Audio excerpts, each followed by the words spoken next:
It's all starting to get fairly busy up towards the front of the bunch as well, as teams make their way up and try and take control.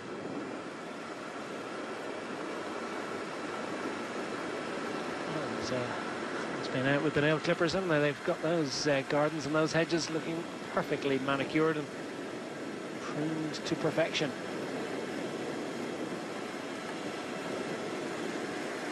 .124, and it's starting to hurt a little bit, isn't it, for Kevin van Melsen? 16 minutes in arrears on general classification. 30 years of age. He's the oldest rider in this breakaway group. Been with the Wanty Group Gobert squad since 2014. One of those unsung heroes of racing. He regularly goes in the breakaway and does lots and lots of legwork up front. Doesn't tend to trouble the scorers in any significant way. That's not the role that he plays in bike racing. It's an accomplished career.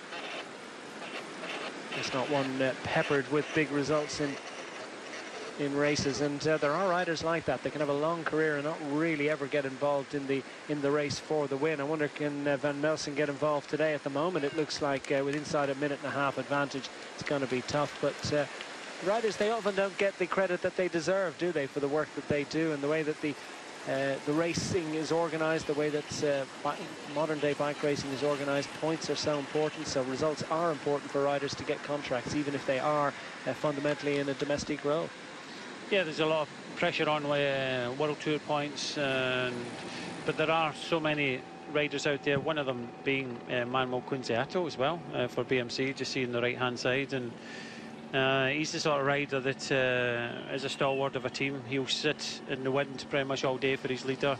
Doesn't get that many opportunities. Very good time trialist as well, and obviously national champion of Italy in that discipline. So they get very few opportunities, but you know, looking at the palmarès of some riders, if you've been a pro for as much as 10 years, some of them don't have any wins, but they contribute a lot to the team, and they're the unsung heroes of cycling. But you have to be strong, you have to be super strong, and many riders like that role rather than having a leadership role, because with leadership roles there's a certain amount of pressure, especially sprinting and general classification. There are certain pressures that a lot of riders can't deal with, and they're happy just to go in a kind of support role. By no means an easy job, and it is one that the teams understand. In the bunch, the contribution of those riders is more than well understood, and that's why the riders get contracts year after year, despite rather threadbare palmarès. And if they, riders of that type, if they did actually go to look for results, they might be able to get the odd result here and there, and it would be a different sort of a career for them, and they might the palmarès might look a little bit better, but they wouldn't necessarily have a greater value for the team. Exactly, and there's so many riders out there that are strong riders that help teams and help the GC and the sprinters teams, and that's why they stay in cycling. But today some of the teams starting to come to the front now. We're in the run-in towards the finish. As soon as we hit the finish, we've got 24, well, according to the road book, 24 kilometres to go to the finishing line. So as you see, the ticker's just a little bit out at the moment, but this is what the riders will see the next time round. The riders working their way down towards this finishing town of Provondeville, down by the River Meuse, and no time to take in the sights and sounds. It's just a final opportunity maybe to get some drinks on board. Will it be final 20 kilometres before the bar is closed?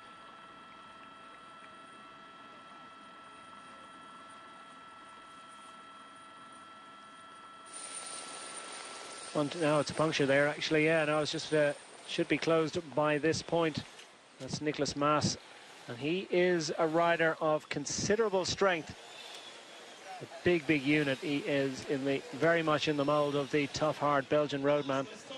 Through the finish line, and the large crowd already waiting. And it is the bell that's taken by the 5 riders up front. They've lasted to this point. Just one local circuit for the riders. And just under 24 kilometers remaining.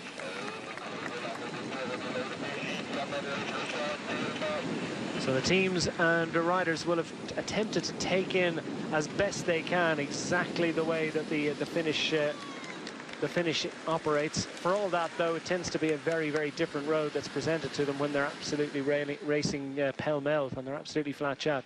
Yeah, I think the important thing is the wind direction here. I think the winds, from what we can see, is a bit of a headwind finish here. So for the riders to come down here at maybe 28 miles an hour, the next time round they'll be doing probably 38 miles an hour. So they see it a lot quicker. But yeah, it gives them an indication of what it's going to be like. You can take something in, isn't it? Bunch is packed wide across the road. Ross Bowman, the centre of shot for Wallonie Al Jumbo. We pick out. But, the riders all very much in control of this one. A minute the advantage. 23 kilometres remaining in the stage. Spoiling up for a sprint. We'll bring you all the way to the line after these.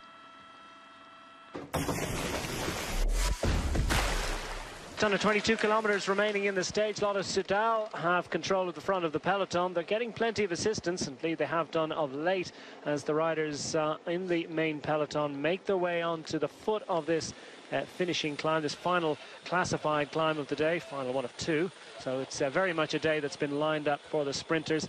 Telenet Fideo Lions riders starting to drop towards the back of the peloton, or even drop off the peloton, and indeed in the break up front, their companion, their teammate, Kleppe, is fighting manfully to stay with the leading three riders out front, as Kevin Del Tom discovers that his legs aren't quite equal to this one.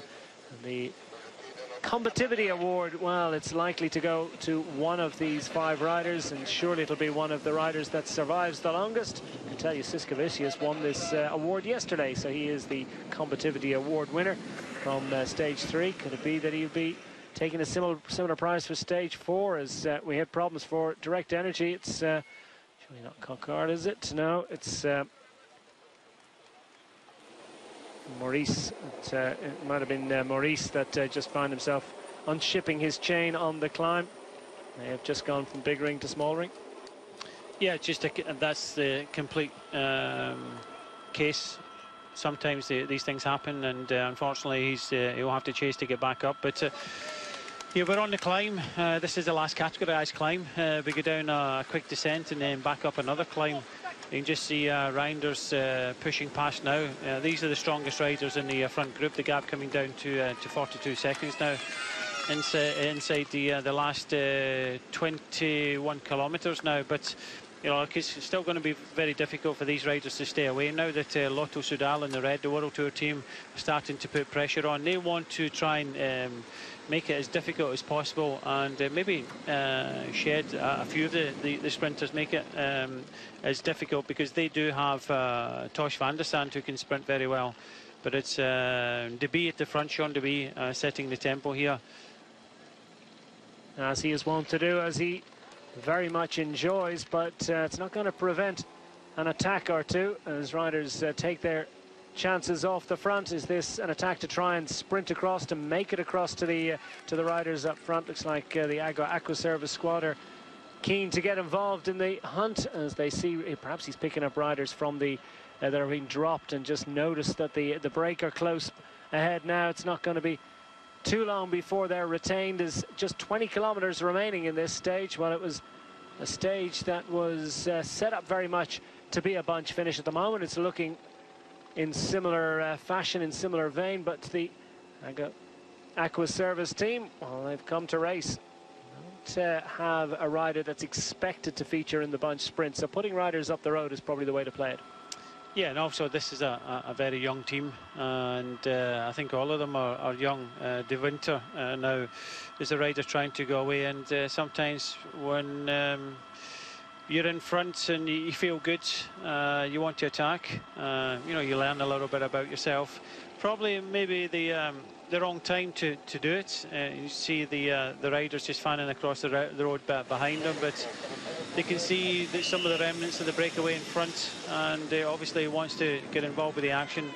Got some good legs today, but back to the front. Siskevicius is the man in the kind of pinky ready top as the sprints leader. He's taken maximum points in all 3 sprints today. He has got Reiners of Rompot in the orange in front. He was started today the best placed at 3 minutes and 57 seconds, and the eldest rider in the breakaway, Van Melsen, from Wanty-Group Gobert, just at the back, the 30-year-old Belgian. So they're trying to kind of push on. 42 seconds, so they're holding it, but as we've already seen the front of the bunch, some riders attacking off the front, not going anywhere, but the chase is not really in earnest behind. Yeah, they're suffering now, aren't they? This drag is very much a drag in every sense of the word. Siskevicius at the back of the group here looks strong and full of fight, just makes a gear change there, and suddenly his cadence rises. Elmar Reinders just in front of him, best placed of these riders. He's having to make big efforts every time he goes to the front to get out of the saddle, and he's full of fight. Clearly, Kevin Van Melsen was showing the effort of the battle is etched into his face as a few lines starting to appear in his face. They'll be tough to get rid of if he keeps racing like that for too long. I tell you what, these guys are really working hard, as indeed have Del Tom and Kleppe. Kleppe and Del Tom heading back to the peloton. They won't hold them off for much longer. 45 seconds the lead for Siskevicius. If you were asked to pick out the rider most likely to survive, survive the longest anyway, you would think that it's a good chance of Siskevicius. Francis de Jure on the attack as Gordon de Winter heads back into the safety of the peloton, and they're scrapping for position up front in the peloton at the moment.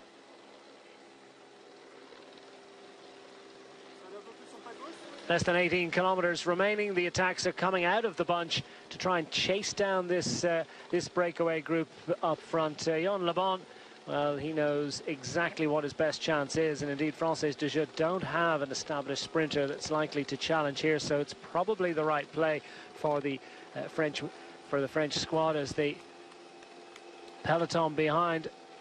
Goujar is trying to gravitate towards the front for AG Tour Le Mondial. He's on the front, and we normally see this: a French rider goes down the road and the other French rider chases them back. So yeah, rival World Tour squads. So Le Bon is another rider that is trying to distance the peloton. They can see on these long straight roads, they can see the breakaway just in front, and Le Bon has decided to have a go. He's almost made it up to the two of the original breakaway riders, Del Tom, who actually won the first category climb earlier on the day, and Kleppe. So he's just made it across to them, but he looks behind and he'll see Gouchard and 2 or 3 of his other teammates from AG2R riding at the front of the peloton.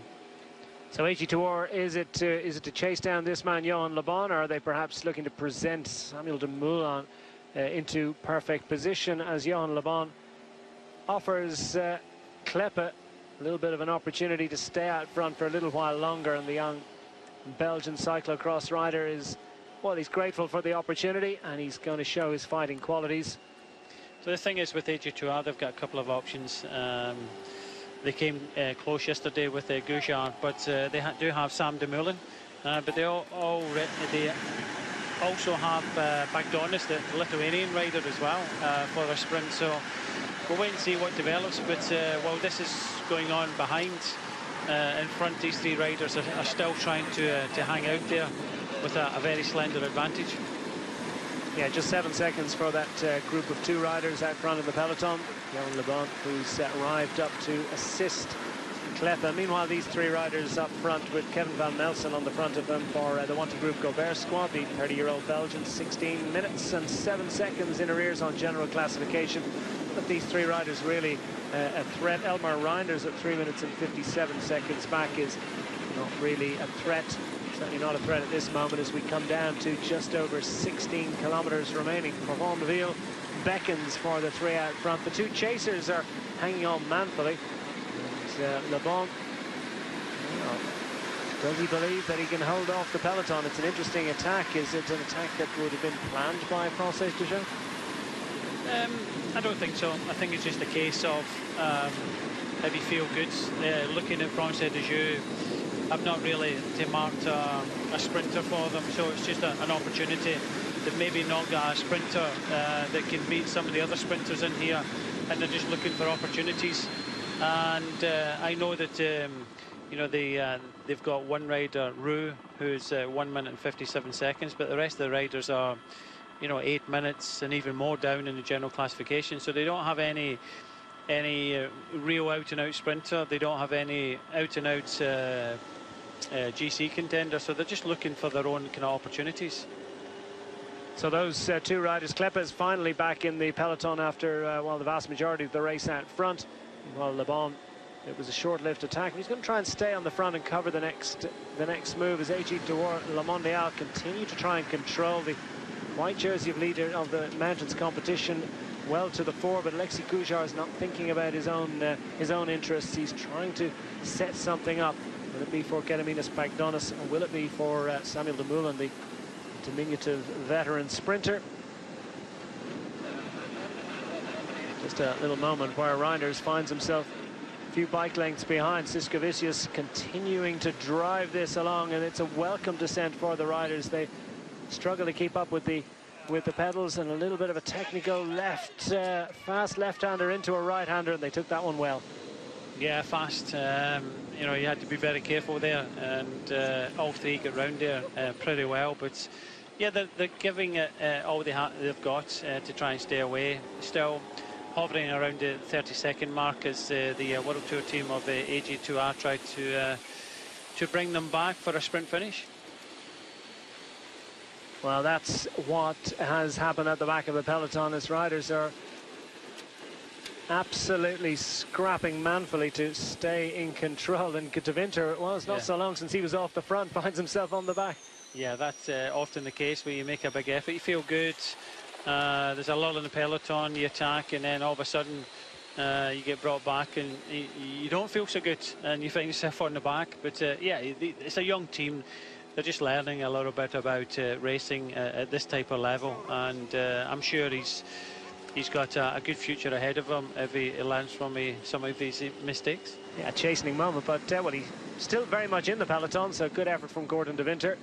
One at the outside of his career. Tell you what he's learning about racing is it's very, very, very fast indeed into the final 13.5 kilometers of stage 4 of Tour of Wallonie. Three riders still out front, 19 seconds to the good. Seems inevitable, but they'll continue to believe. The Siskevicius, who seems to be on the front more than most.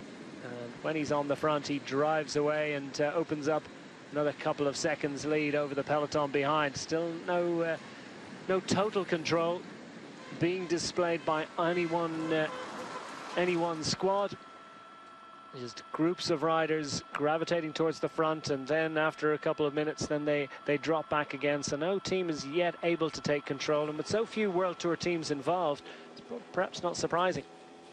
We had so many teams at the front: Direct Energy, BMC, Verandas, Williams, Verin Classic, Aqua Blue, Cofidis, Lotto Soudal, and now you've got AG2R. They want to bring these riders back, and they want to bring them back soon. It's kind of lumpy until we drop away towards the river again, and we get the same run-in as the riders have already had when we passed the finish the last time. So they've already seen it. Many teams kind of sitting back now. The Army Deter team are right up there. It's kind of hard to see them because they're in their camouflage kit, but they are there. And but definitely we can see the Rompot team moving up as well. They'll be thinking of the sprint if these three riders are brought back, but they do have a rider in the breakaway, and that's Reinders. Well, that's marginal gains taken to the ultimate degree, isn't it? They wear camouflage kits so no one can pick them out. It's worth a treat so far, hasn't it? Got a great win on the first day. He's pulling the plug. It's all done for Valdes Siskevicius. He gives the time-honoured signal to demonstrate that their time out front has come almost to an end. They've still got the 13-14 seconds, but Siskevicius, he's satisfied with what he's done, and he's done a good job indeed. Will he get another combativity award? Who's going to be last man standing? These things matter to these riders. Hang on for as long as they possibly can. We race past the familiar architecture of the Walloon region as Reinders and Van Melsen persevere. It's not going to be one of those awards for Siskevicius now, is it? Still AG Tour Le Mondial on the front. They've put the entire team there. And it is the leader of the King of the Mountains classification who sweeps up the man who leads the intermediate sprints classification. Alexei Gujar on the back of the peloton not so long ago. He has made his way up to the front. And now the scrapping begins. As Van Melsen decides he wants that award for what it's worth.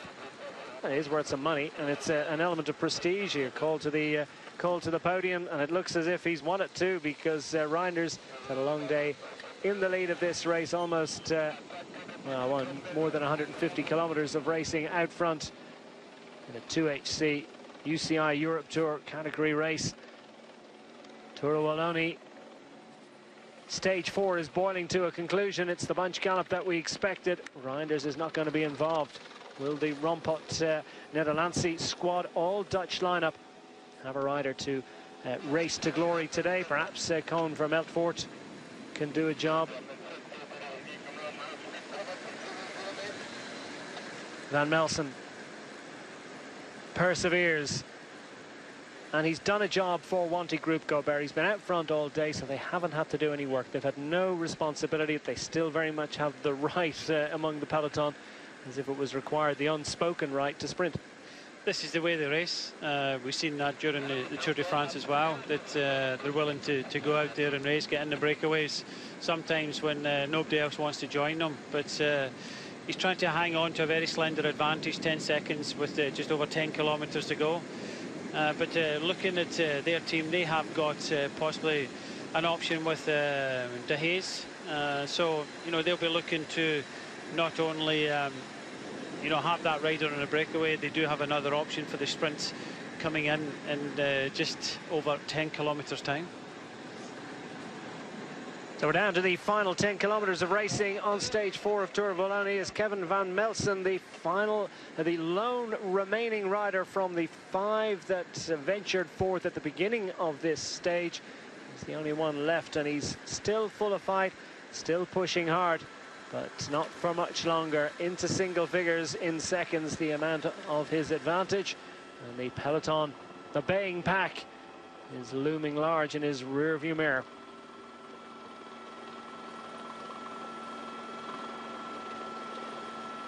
Great work being done by AG Tour Le Mondial at the head of affairs on the front of the peloton as they lead the group down towards Provonville at the conclusion of stage 4 of the Tour of Wallonie.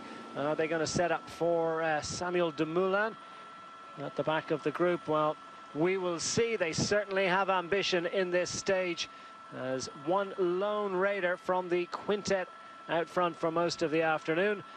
Kevin Van Melsen survives, but he'll be swept up very shortly. The big bunch is starting to get organized. These are narrow roads. It makes it that much more difficult to try and get your team up to the front. Van Melsen lingers for a little while longer. The road grips and rises as we head in towards the conclusion of this stage. Of course, the riders have seen much of this these concluding roads, and Van Melsen has a little look around, and well, you almost think that, well, he'd be happy enough at this moment to be gathered back. He's going to believe for a little while longer, gets out of the saddle to try and maintain the momentum.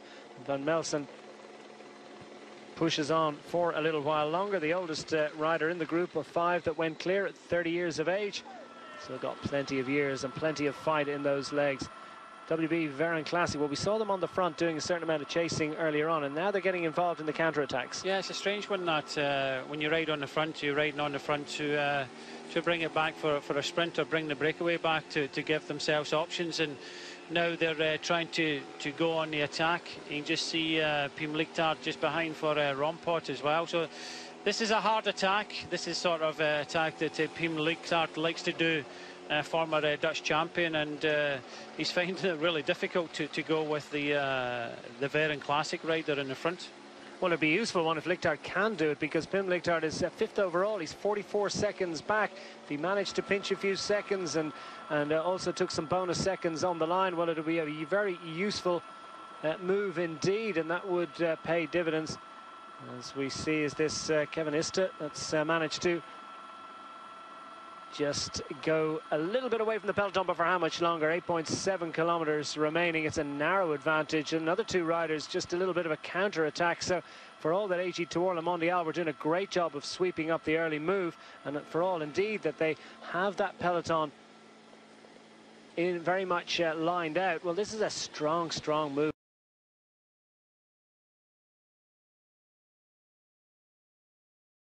from two very experienced riders. Yeah, it was the Belgian rider. Classic team for the first year this year, and he just used his experience. They found an opportunity. They were trying to bring it back for a sprint because they do have sprint options, but maybe just thought that was a perfect launch pad. Pim Lichtar joined them. You just see a rider from Gazprom, and I think it is Fortuneo just behind as well, trying to come across. So they're pushing hard, getting close to 8 kilometers to go, and another two riders trying to come across. So very difficult to control this section, but when we come back onto the main road now, you can see the same run-in along the river, and I think it will all come back together. But yeah, a good opportunity for some of these riders to try and get on the attack here. Well, it's a fascinating conclusion. We're down to the last 8.5 kilometers, maybe even a little bit less than that. A bit of a sticky ticker I think we have there. Ista's on the front, the Belgian rider for the WB Veren Classic Quality Protect squad, and Pim Lichtar, the former Dutch national road race champion with the Rompot team. It's Belgium and the Netherlands very much joined in union to try and stay clear of the two chasing riders. Just got a flash of the numbers. I think it might be Savitsky from the Gazprom Rusvelo squad in the blue colours. He's picked out as a fast finisher, but maybe he's not willing to back his sprint today. Remains to be seen. Fortuneo Ascaro have Corbel with the French squad, but no doubt about the two men up front. This is Lichtar in front of Ista. Will those two make it across, and will they be able to just make it just that little bit more difficult for the bunch to get in control of this one? Because so far we haven't seen the usual sort of control that you would see at absolutely top level racing. Remember, of course, just 6 World Tour teams, and that tends to make the finishes a little bit more unpredictable. Very much so, and that's why a lot of these races are great to see, because it's so unpredictable. Nobody's got full control. And you can just see BMC coming up here and trying to have some sort of control, because, like you say, the rider at the front is a danger. They don't, for the Rompot rider in the orange in front, a very strong rider, and you really don't want to give him any rope whatsoever. 44 seconds, and if he steals another 20-30 seconds, then he comes, you know, really back into the game, and that's why BMC really have to try and control this. Well, the 4 are joined. 2 have become 4, and it is Savitsky and Corbel. Savitsky in the blue of Gazprom Rusvelo. BMC trying to get control of this one. They've put Jempi Drucker towards the front.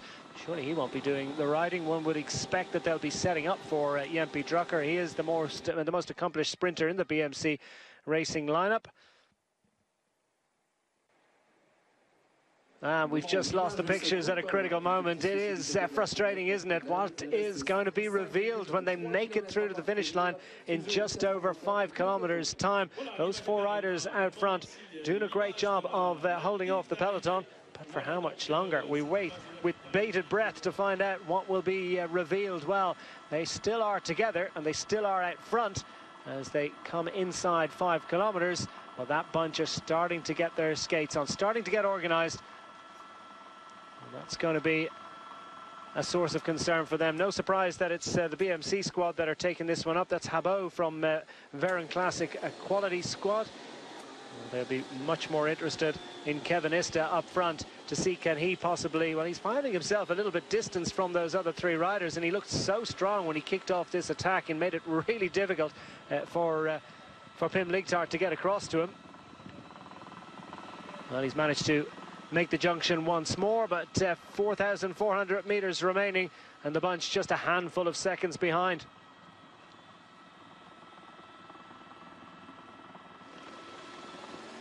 Closing stages of stage 4 of Tour of Wallonie, down by the River Meuse, and it is the BMC squad on the front of the peloton, and they're trying to wrestle control of this one. Alexis Gujard's there as well for AG Tour Le Mondial. They're chasing down this counter-attacking group of 4 riders raced off the front, After the final breakaway group of the day, or I should say the early breakaway group of the day, the final survivor was mopped up inside the final 10 kilometers. And now we have Savitsky of the Gazprom Rus Velo squad flicking the elbow in time-honored style. Dylan Tunes in the yellow of the BMC team, sitting, nestling safely behind three of his teammates. And indeed, Alexis Goujar of AG Tour Le Mondial all looks in control at the moment, but those four riders are putting it up to them.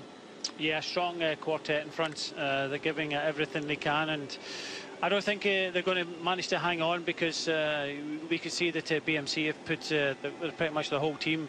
Quincy Atto did a long turn there and swung over, and they've got some other options. Ventoso trying to pull this back, and we're starting to see some of the teams starting to try and get organised, but that was a good attack there, and unlucky they're going to be brought back in the last couple of kilometres now.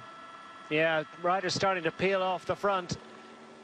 So the BMC team starting to look, despite that huge effort, well, it's Goujar that takes it up, and he's done great work, hasn't he, in recent times, because he's gone on the front and chasing down for quite a while with the AG Tour Le Mondial squad. Lost control of the front for a little while, but he managed to stay up there while many of his teammates didn't. Français de Jure starting to make their way up on the left-hand side of picture in those familiar blue and white colours.